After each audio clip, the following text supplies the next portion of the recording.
Magandang araw sa inyo mga kasabong at welcome back ulit dito sa ating YouTube channel na Logis CCU Academy.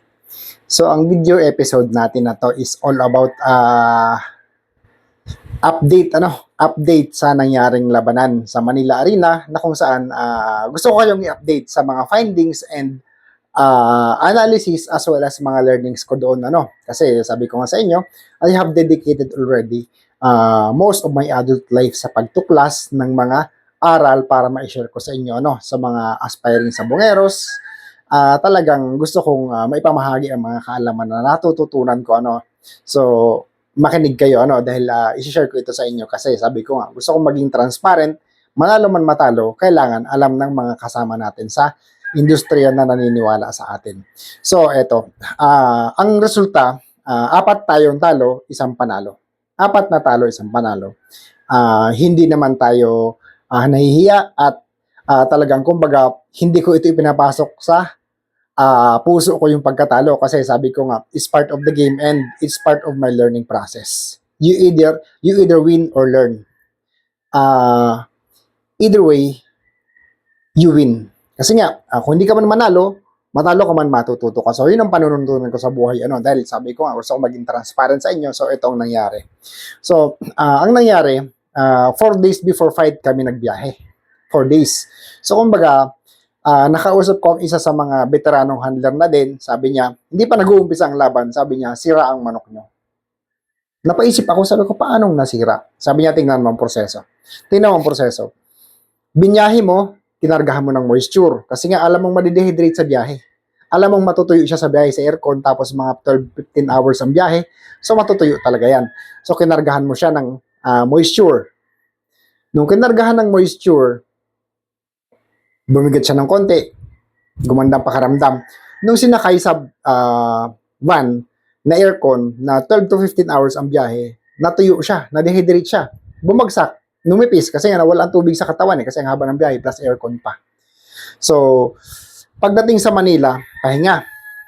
Ganun, pahinga, Di, pagpahinga, kakargahan mo na naman ng moisture. Kinargahan naman ng moisture para mag-recover siya. Mag-recover ang body niya. So, 2nd day yon. Pang 3rd day, pahinga. Pang 4th day, laban. So, yung mayroon lang siyang 3rd day para i-regulate ang moisture niya para mapabalik niya sa dati. And then, pang 4th day, laban na, kiniping na naman natin siya sa aircon. So, mamo-moisture out na naman siya. So, sabi niya sa akin, would you imagine yung 4 na beses mong moisture in, moisture out, moisture in, moisture out? So, hindi regulated ng manok ang moisture ng katawan niya. Kaya talagang sira. Kaya kumbaga, talagang sa labanan doon, na kumbaga na, ito ang napansin ko, yung labanan sa Metro Manila, lalo sa Manila Arena, So, top level talaga siya. Top level na labanan. Lahat, mga alas ang manok. So, kumbaga, hindi ka pwede magkamali. Pag nagkamali, kakakainin ka ng buhay. Katulad ng nangyari sa atin. Nagkamali tayo, Nagkamali tayo. So, ako naman, inaamin ko yun kasi I have to really learn. Tutuklasin ko yung mga ins and outs nito, manalo man o matalo. So, ganun nga ang nangyari. So, sira talaga siya, So, pagdating doon sa aircon, parang umiimpis na hindi ko maintindihan. So, hindi ko mapalabas yung gusto kong kilos ng manok, hindi ko mapalabas yung gusto kong kahig, yung gusto kong palo. Sabi ko, wala talaga. Hindi namin to mararegulate. Hindi yung talagang mapintog ang katawan na parang ramdam mo yung muscle niya na malakas, Ramdam mo na talagang buong ang katawan, nag-i-expand. Tapos, malapad na malapad pero magaan siya. So, hindi namin naparating sa ganun ang mga manok, So, too late, sa huli na kami nakapagpa-recover ng manok. Kaya yun ang isang nanalo. Pero ito yung masasabi ko. Sa Manila Arena talaga, lahat ng mga nilalaban ng manok, talagang alas. So, gitna ang labanan yun. Mapapansin nyo, lahat ng postura ng manok, yung tayo ng manok, yung katawan ng manok, yung edad, yung kahandaan ng manok, nandun talaga. Best of the best. Lahat ng magagaling na handlers, lahat ng magagaling na manok, talagang halos nilalaban doon lahat. Kaya talagang, kumbaga, dadaan ka sa butas ng karayom para manalo ka, assuming na correct mo ang pointing. Lalo pa kung sablay ka sa pointing, lalo pa kung medyo may error. So, katulad na nangyari sa amin, talagang nahirapan so tumatalikod ng manok ko, gumigiri. So, hindi na maintindihan. So, yung na-recover natin ng last fight, talagang nag-perform ng todo. So, nakapanood ng mga videos, talagang, kumbaga, yung mga kapatid no na pula ang natalo, ano, yung mga kapatid no na pula ang natalo na dalawa. Na nangihinayang ako kasi equal sila ng abilidad. Kaya lang, talagang may pagkakamali kami. So, kumbaga, ako naman, kahit na ganun ang nangyari, I'm still happy kasi the next time around, alam ko nang gagawin ko. No? So, the next time, I will try ng mga minimum 10 days, 10 to 15 days na nandun ang manok nakapahinga, doon napapaliguan sa Metro Manila para regulated na ng manok ang moisture niya. So, makukuha ko na, maobserbahan ko na along the way ang consistency ng kilos niya, ang consistency ng hipo niya, ang consistency ng moisture ng katawan niya. So, kumbaga, ganun ulit ang gagawin ko sa sunod na para hanggang sa makuha ko na talaga kung ano ang pinakatamang sistema na angkop or akma para sa akin. So, pero kumbaga wala akong regret, napakasaya ko dahil nga pangarap ko lang to dati. So, pangarap ko lang dati nung napapanood ko lang yung mga naglalaban sa Manila Arena, mga idol natin. So, si Boss EA na talagang nakangitian pa natin doon, na nakatanguan natin, talagang kumbaga, I feel elated. I'm happy na talagang pangarap ko lang to.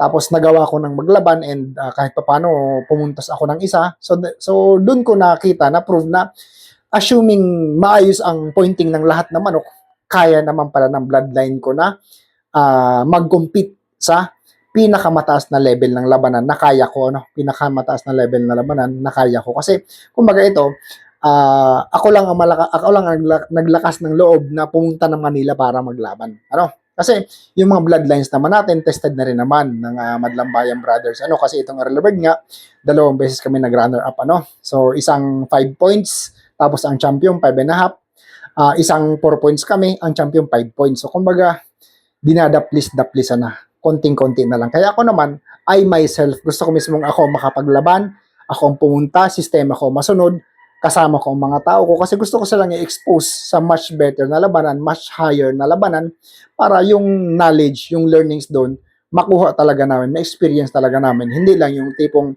i-guide kami, ituturo sa amin, at least mismo on hand na gawa namin. Ano, win or lose, we win. Kasi natuto kami, no? Natuto kami. So talagang yun ang experience na nangyari, ano, yun ang experience natin na talagang sabi ko, hindi ko malilimutan. So, I feel empowered, pati yung mga tao ko, they feel empowered na kaya naman pala ng manok na hinahanda nila ang labanan doon.